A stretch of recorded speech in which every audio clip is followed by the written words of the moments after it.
शादाब जी, आप ही से शुरुआत कर रही हूं, चूंकि आप तो एक स्टेट के वक्फ बोर्ड के प्रेसिडेंट भी हैं। अब आपके सामने जब ये बिल आया है तो क्या लग रहा है आपको, ये मुसलमानों के फेवर में है या मुसलमानों को ठगने वाला बिल है? ये उस गरीब, बेसहारा, असहाय, यतीम, बेवा बहनों की एक उम्मीद जो मोदी जी से जगी है, उस उम्मीदों की किरण कहीं ना कहीं इस संशोधन में दिखाई दे रही है। मैं कह सकता हूं इसीलिए इस अमेंडमेंट को जो होने जा रहा है इसको नाम दिया है उम्मीद। मोदी जी से गरीब मुसलमानों को बड़ी उम्मीदें हैं और वो गरीब मुसलमान बड़ी उम्मीद की निगाह से देख रहा है और किरण रिजिजू उस उम्मीद की किरण के तौर पे आज नज़र आए। उन्होंने इस अमेंडमेंट को प्रेजेंट किया और मुझे उम्मीद है कि जो हक था गरीबों का, ये वक्फ, ये उन गरीबों तक ज़रूर पहुँचेगा।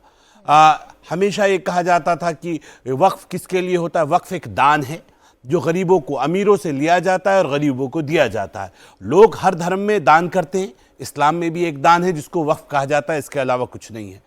हमारे यहाँ जो दान है ये ऊपर वाले के नाम पर है और उसका वक्फ बोर्ड केयर टेकर है। इसमें जो मोटी तौर पे मैं समझ पाया, जो ऑब्जेक्शंस आए, उन सारे ऑब्जेक्शंस को मोटे तौर पर हमारे जो केंद्रीय मंत्री हैं किरण रिजिजू, उन्होंने सबको समझा दिया। लेकिन इसमें मुझे लगता ही नहीं कि इतना समझाने के बावजूद भी कोई ऐसा हो सकता है जिसकी समझ में ना आए। जो चिल्ला रहे हैं, जो विरोध कर रहे हैं, जो सड़कों पे उतरने की धमकियां दे रहे हैं, वो कौन लोग हैं? लोगों को लगता है कि शायद ये मुसलमान हैं। ये मुसलमान नहीं है, ये पॉलिटिकल मुसलमान है। ये वो मुसलमान है जो कहीं ना कहीं बैकडोर से राज्यसभा जाने की कोशिश कर रहे हैं। ये वो मुसलमान है जो सरकारों को एक सपोर्ट करते हैं बनवाने में, मुस्लिम वोटों के तुष्टीकरण में, कुछ तथाकथित सेकुलर पार्टियों को वोट ट्रांसफर करने में।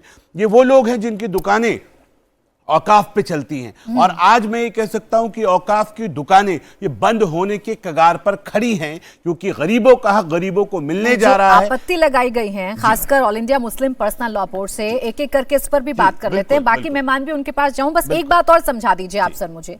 वक्फ बाय यूजर की समाप्ति, ये एक मुद्दा बनाया जा रहा है और ये कहा जा रहा है all India Muslim personal law board की तरफ से कि ये करके आप वार कर रहे हैं हम पर, आप वक्फ की संपत्तियों को छीनना चाह रहे हैं। क्या ऐसा है? मुस्लिम पर्सनल लॉ बोर्ड ने जो प्रेस की वो 11:30 बजे की। 11:30 बजे तो प्रेजेंट भी नहीं हुआ था, तो विरोध शुरू किस बात का?